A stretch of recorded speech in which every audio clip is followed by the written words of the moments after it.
안녕하세요 여러분, 근호입니다.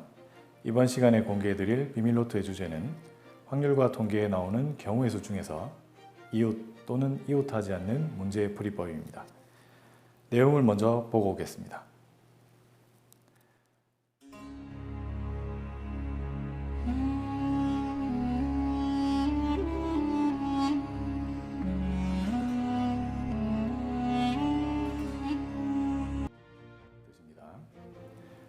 자, 이웃이라는 말이 문제에 나오면 이들을 하나로 묶어 나머지 것들과 함께 나열한 후 다시 이들끼리 나열한다. 또 이웃하지 않는 이라는 말이 문제에 나오면 이들을 제외한 나머지 것들을 나열한 후 그 사이사이에 이들을 끼워 넣는다 라고 되어 있습니다. 근호 수학의 가장 큰 장점이자 목표가 바로 수학의 개념을 최대한 쉽게 이해하고 암기해서 문제에 최대한 쉽게 적용하는 것입니다. 이번 비밀노트의 내용도 너무 유용하게 사용할 수 있는 개념인데요. 예제를 보면서 자세히 적용해 보겠습니다. 네, 이번 예제는 이렇게 8개의 문자로 이루어져 있는 단어를 이제 COM이 이웃하게 나열하는 방법. 우리의 눈은 여기 이웃이라는 말에 초점이 가져야 됩니다. 따라서 비밀노트에서 공개한 것처럼 이웃이라는 말이 나왔으니까 이들을 하나로 묶어. 근데 여기서 말하는 이들은 누군가요? 네, COM이네요. 그래서 첫 번째 문제는 COM을 하나로 묶습니다. 그리고 이제 나머지 것들, 여기서 말하는 나머지 것들이라는 게 P, U, T, E, R이네요. 그러면 총 6개의 문자와 같아졌습니다. 이들과 함께 나열을 한 후 6개의 문자를 나열을 하면 6팩토리얼 가지겠죠. 나열한 후 나열하고 다시 이들, 여기서 말하는 또 이들이라는 게 COM이죠. 이 COM끼리 나열하는 방법 3팩토리얼 가지를 곱해주면 되겠습니다. 그래서 4320가지가 되겠고요. 두 번째 문제는 모음끼리 이웃하지 않도록 이라고 되어 있습니다. 역시 우리의 눈은 이웃하지 않도록 이라는 말에 초점이 가야 되겠고요.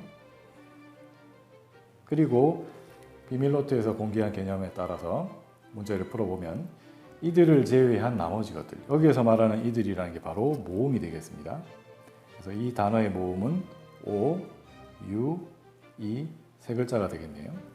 그래서 이들을 제외한, 즉 모음을 제외한 나머지 자음들 C, M, P, T, R 이렇게 5글자가 되겠습니다. 이들을 제외한 나머지 것들, 이들을 제외한 나머지 것들을 먼저 나열을 합니다. 그러면 5팩토리얼 가지겠죠. 나열한 후 그 사이, 여기서 말하는 사이가 하나, 둘, 셋, 넷, 다섯, 6군데죠. 이 6군데에다가 다시 이들끼리, 이들이라는 게 이 모음입니다. 이들을 6군데에다가 3개의 모음을 끼워 넣어야 되니까 6, P, 3가지가 되겠죠. 그래서 계산해보면 14,400가지라는 답을 얻을 수가 있습니다. 이번 예제는 6개의 의자에 3명의 학생이 일렬로 앉을 때 어느 2명도 이웃하지 않는 방법의 수를 구하여라. 역시 우리의 눈은 이웃하지 않는 이라는 이 말에 초점이 가져야 됩니다. 자, 그러면 앞서 공개한 비밀노트의 개념에 따라서 문제를 풀어보겠습니다. 자, 이들을 제외한, 여기서 말하는 이들이라는 게 3명의 학생을 제외한 거니까 네, 바로 빈 의자가 되겠죠. 이 빈 의자들끼리 나열을 먼저 하겠습니다. 빈 의자 3개를 나열을 하죠. 그럼 이게 3팩토리얼까지일까요? 네, 그렇지 않습니다. 여기에서 빈 의자들끼리 서로 구별되지 않죠. 그래서 빈 의자 3개를 나열하는 방법은 어떻게 나열을 해도 다 똑같을 테니까 한 가지죠. 제외한 나머지 것들을 나열한 후 그 사이에, 여기서 하나, 둘, 셋, 4군데의 사이가 생기죠. 이 사이사이에 이들 3명의 학생입니다. 이 3명의 학생들을 끼워 넣으면 되니까 4군데 중에서 3개를 골라 일렬로 나열하면 되겠습니다. 그래서 24가지의 방법이 생기겠네요. 네, 이번 예제는 2018년 3월에 시행된 교육청 모의고사 30번 문제입니다. 자, 문제를 먼저 읽어보겠습니다. A, B, C, D, E 5명이 3인용 소파에 3명, 2인용 소파에 2명으로 나누어 앉으려고 한다. 이때 A와 B가 같은 소파에 이웃하여 앉는 방법의 수를 구하시오. 자, 역시 우리의 눈은 바로 이웃이라는 말에 초점이 가져야 되겠습니다. 자, 그러면 공개된 비밀 노트에 따르면 이들을 하나로 묶어, 이들이라는 게 바로 그러면 A와 B가 되겠죠. 이 A와 B를 하나로 묶어야 되겠습니다. 자, 그런데 이때 A와 B가 앉을 수 있는 곳은 이렇게 2명이 앉았다고 생각을 해보겠습니다. 이 자리와 이 자리에 앉았다고 생각을 해보겠습니다. 자, 그러면 이들을 하나로 묶어서 나열하겠습니다. 자, 여기다가 앉혔고요. 또 나머지 것들이 3명의 학생이 되겠죠. 이 3명의 학생이 이 세 자리에다가 나열을 하면 되니까 3팩토리얼 가지가 되겠고요. 그리고 다시 A와 B가 서로 바꿔 앉을 수도 있겠죠. 그래서 2가지가 되겠고 2팩토리얼 가지가 되겠고, 그런데 여기에서 A와 B가 앉을 수 있는 곳이 여기만 있는 건 아니죠. 여기에 2군데 2자리에 앉을 수도 있고 여기에 2자리에 앉을 수도 있으니까 총 3가지의 방법이 더 생기겠습니다.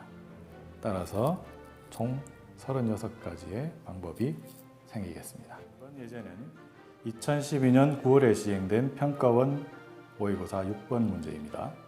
문제를 먼저 읽어보겠습니다. 그림과 같이 최대 6개의 용기를 넣을 수 있는 원형의 실험기구가 있다.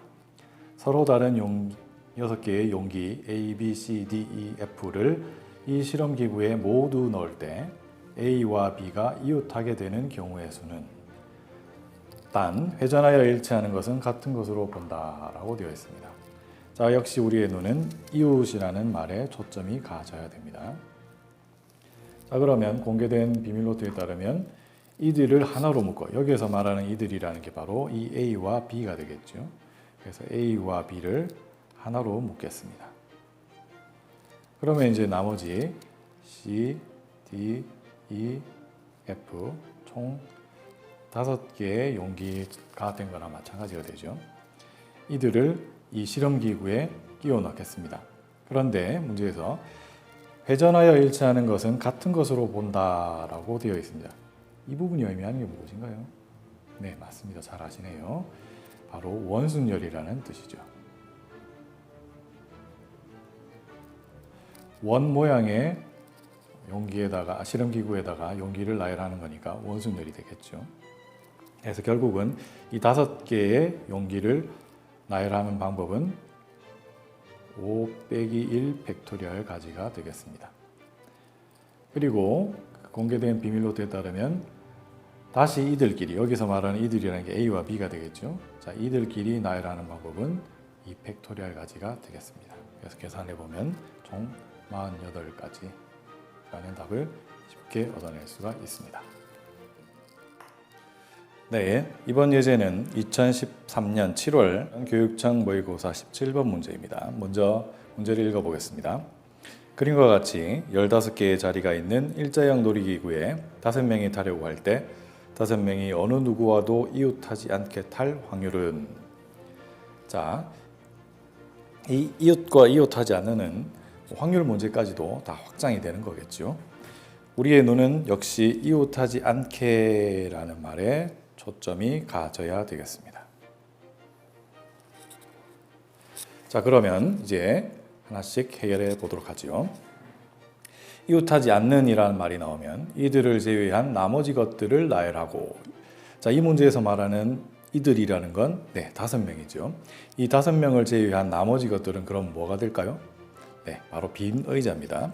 이 빈 의자, 빈자리가 되겠죠. 빈자리가 총 10개가 생기네요. 이 10개를 먼저 나열을 하겠습니다.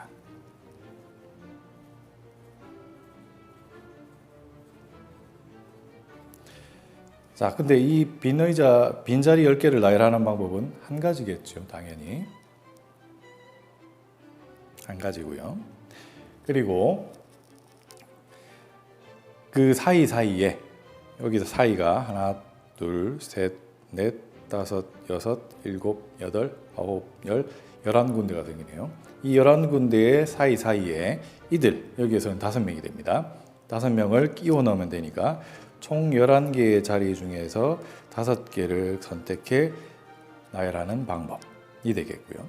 이 문제는 확률 문제니까 이게 분자가 될 테고, 분모는 결국 15개가 있는데 그 15개 중에서 5명만 타는 게 전체가 되겠죠. 뭐 이웃 하든 안 하든 상관없이. 그래서 15개의 자리 중에서 5개를 선택을 해서 나열을 하면 되겠습니다.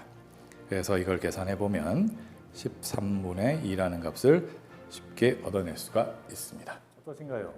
이제 자신감이 좀 생기셨습니까? 이번 시간에 공개한 비밀노트의 개념으로 많은 이웃 또는 이웃하지 않는 문제를 풀어낼 수가 있으니까 자신감을 가지셔도 됩니다. 그런데 모든 문제를 이렇게만 풀 수는 없습니다. 예외도 있고 또 여사건을 이용해 더 쉽게 풀 수 있는 경우도 있는데, 그런 문제들은 강의를 더 진행해 가면서 하나씩 공개해 드리겠습니다. 강의를 마치면서 꼭 드리고 싶은 말씀이 있는데요.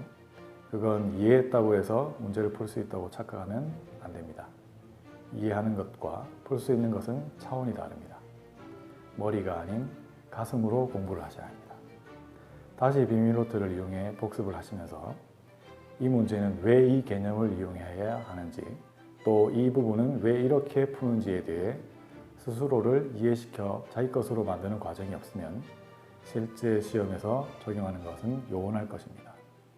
차근차근 다시 한번 정리해 보세요.